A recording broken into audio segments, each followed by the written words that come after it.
여호수아서 17장 말씀의 내용은 우리가 어제부터 있는 16장, 17장 함께 우리가 요셉의 두 자식, 그들이 이루는 지파의 분배된 땅에 대한 이야기를 읽고 있습니다. 에브라임 지파에 관한 말씀은 우리가 16장에서 읽고, 이 가나안 중앙 지역 가운데서 비교적 남쪽에 위치하고 있었고 꽤 넓은 땅을 소유하게 됩니다. 그리고 그 땅의 바로 북쪽편으로는 이제 므낫세 반지파에게 땅이 분배가 됩니다. 그래서 이 므낫세가 받은 이 영토는 상당히 넓은 지역에 해당이 됩니다. 이미 요단강 동편에 넓게 길르앗이라고 하는 땅, 그리고 북쪽으로 바산이라고 하는 땅까지 이미 분배를 받아 있었고, 이제 요단 서편 쪽에서도 에브라임 지파의 바로 북쪽 경계로부터 이렇게 넓은 지역을 땅으로 분배를 받게 된 겁니다. 그래서 상당히 많은 땅을 가지고 있음에도 불구하고 당시에 지파에 해당되는 자손들이 많았다 하는 것을 우리가 보게 되고, 그런 과정에서 우리에게 더 넓은 땅을 달라 요청하는 그런 모습이 나타나고 있습니다. 그에 대한 여호수아의 답변의 말씀이 바로 마지막 부분에 소개가 되고 있음을 우리가 확인합니다.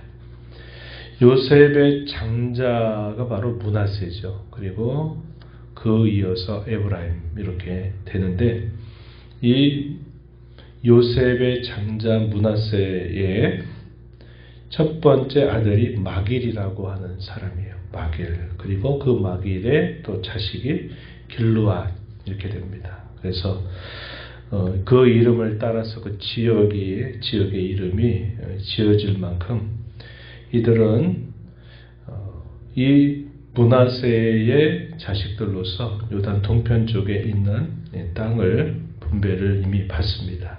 그래서 말씀드린 것처럼 요단 동편에 넓게 길르앗이라고 하는 곳과 바산을 이미 소유하게 됐어요. 자신들의 이름을 따서 길르앗이라고 하는 그런 지역 이름을 짓기도 한 거죠. 그리고 이제 마침내 한 7년 정도가 지나고 난 다음에 요단강 서편에 있는 땅을 정복하고 나서 이제 나머지 므낫세 반지파의 땅이 분배가 됩니다. 그 내용이 2절 말씀에 보면 므낫세의 남은 자손을 위하여 그들의 가족대로 제비를 뽑았는데, 아비에셀의 자손, 헬렉의 자손, 아리스엘의 자손, 세겜의 자손, 헤벨의 자손, 스미다의 자손 이렇게 소개가 됩니다. 그리고 이 헤벨의 아들이면서 길르앗에게는 손자, 또 마길에게는 증손, 므낫세에게는 현손이 되는 슬로보앗이라고 하는 사람이 있습니다. 그런데 이 슬로보앗은 아들이 없이 딸만 있었다, 이 소개가 됩니다. 그 이름 3절 하반절에 보면 말라, 노아, 호글라, 밀가, 디르사 이렇게 5명의 딸들의 이름이 소개가 됩니다. 이들이 일찍이 모세가 있을 때 모세에게 찾아가서 우리 아버지에게는 아들이 없고 우리만 있는데 우리에게도 분깃을 주셔야 되지 않겠습니까? 라고 요청을 한 바가 있습니다. 모세가 어떻게 할까 싶어 하나님 앞에 기도를 올리게 돼요. 하나님, 아들이 없어서 이 딸들이 자신들에게도 아버지의 기억을 잊게 해달라고 하는데 어떻게 할까요? 하나님이 대답하시는 말씀이 어디가 소개되냐면 민수기 27장 7절로부터 11절까지 그 대답이 주어지는데, 맞다, 이 슬로보앗의 딸들이 요구하는 것이 옳다라고 답변을 하시면서 그들의 아버지 형제 가운데서 그들에게 기업을 주어서 그들에게도 기업을 나누어 주라. 아버지의 기업을 그들에게 있도록 하게 해줘라. 그리고 사람이 죽고 아들이 없게 된다면 그의 기업을 딸들에게도 돌려라. 일반적인 원칙으로 말씀을 하셔요. 딸도 없다면 그의 형제들에게 그 기업을 돌려라. 만약에 그 형제들도 없다면 그의 아버지의 형제에게 그것을 돌려주어라. 아버지 형제도 없다면 그 기업을 가장 가까운 친족에게 그 기업을 물려주도록 해라 하는 일반적인 기업을 잇게 하는 규정을 덧붙여 주시게 됩니다. 그래서 이 길르앗의 자손들 가운데 이 슬로보앗의 딸들에게도 이 땅이 분배가 되게 됩니다. 그것이 하나의 첫 시작이 돼서 그와 동일한 관례가 모든 이스라엘 지파에게도 적용이 되도록 하나님께서 말씀을 하시게 돼요. 그래서 이 므낫세의 이 남은 지파에게 상당히 넓은 땅이 분배가 되고 또 그 땅에 대한 하나님의 응답의 말씀대로 이 슬로보앗의 딸들도 그 땅을 분배를 받게 된 겁니다. 이로부터 이제 소위 기업 물음의 그 규정이라고 하는 것이 더 구체적으로 가르쳐지게 돼요. 이러한 규정들이 있게 되면서 우리가 잘 아는 보아스와 루스의 이야기라든지 이제 이런 것들도 이런 규정들을 통해서 우리가 이해할 수 있는 배경이 제공됨을 알게 됩니다. 7절부터 11절에 이르는 내용에서는 이 므낫세의 이 반지파가 차지하는 경계에 대해서 소개를 해주는데 아까 말씀드린 것처럼 가나안 땅 중앙 지역의 에브라임 지파 그 북쪽 편으로 이 므낫세 반지파의 땅이 할당이 됩니다. 분배가 되고요. 그리고 그들에게 있어서 여전히 남겨져 있는 족속들이 있었다 소개를 해주는데 12절 한번 가서 보시면 므낫세 자손이 그 성읍들의 주민을 쫓아내지 못했다 이렇게 말합니다. 가나안 족속이 결심하고 그 땅에 거주하였기 때문이다.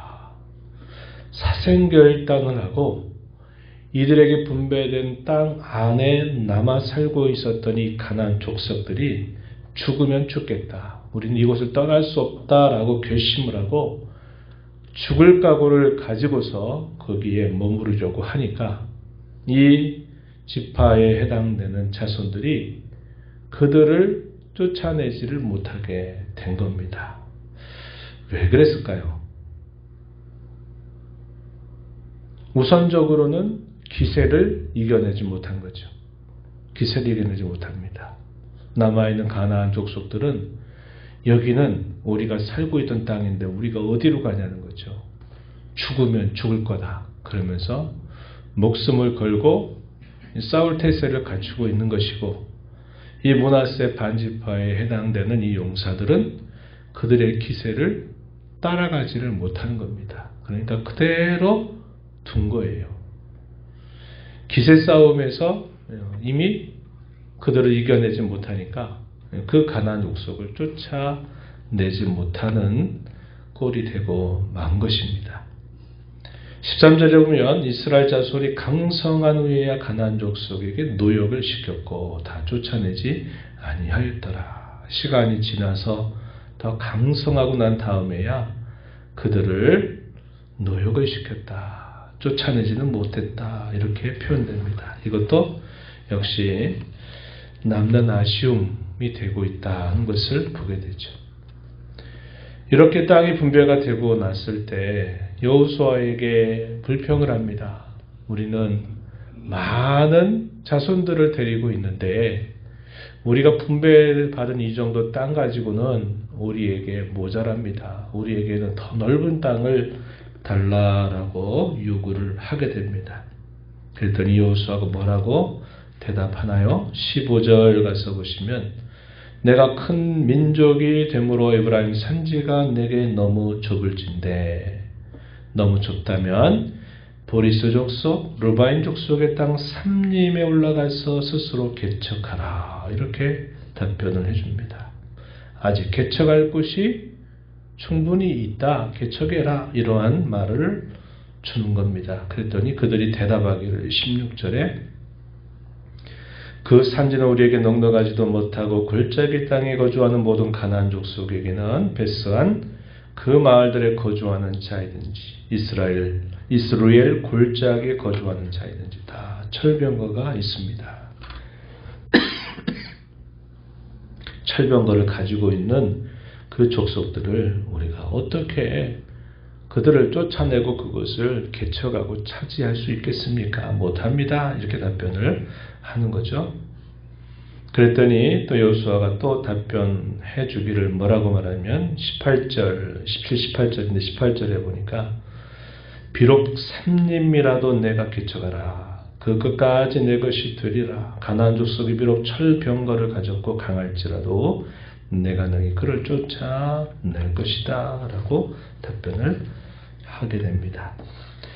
이 요셉의 두 지파들이 요구한 건 뭐냐면 이미 정복한 땅을 우리에게 더해달라는 거예요. 더 달라는 겁니다. 그랬더니 안 된다 이 말이죠. 안 된다. 그리고서는 어떻게 합니까?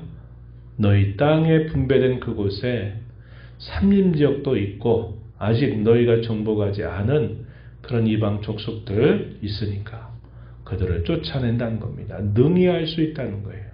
아무리 철병거를 가지고 있고 그들이 아무리 목숨을 걸고 그들이 사생결단을 하고 그들이 대적을 한다 할지라도 여호와께서 너희에게 차지하게 해주실 것이다 라고 대답을 하는 겁니다.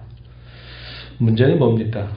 이미 정복한 땅을 더 달라고 욕심을 부리는 것이 문제고 여전히 그들에게 남아있는 그 땅에 거주하고 있는 이방의 족속들을 싸우고자만 한다면 하나님의 주어진 약속은 그 땅을 반드시 취하게 하실 것이다 라고 응답을 하고 계시다 하는 겁니다.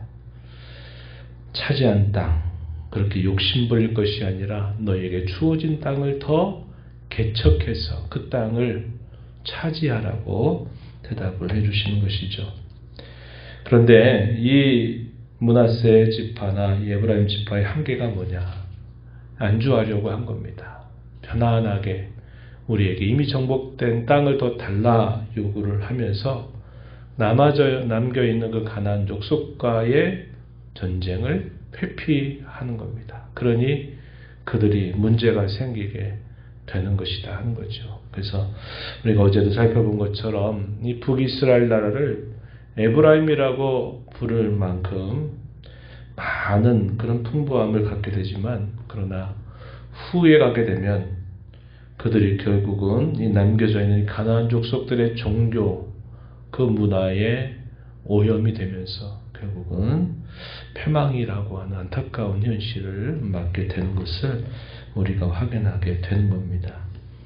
정복하지 않으면요, 정복당하게 돼 있어요. 이건 아주 쉬운 이야기입니다.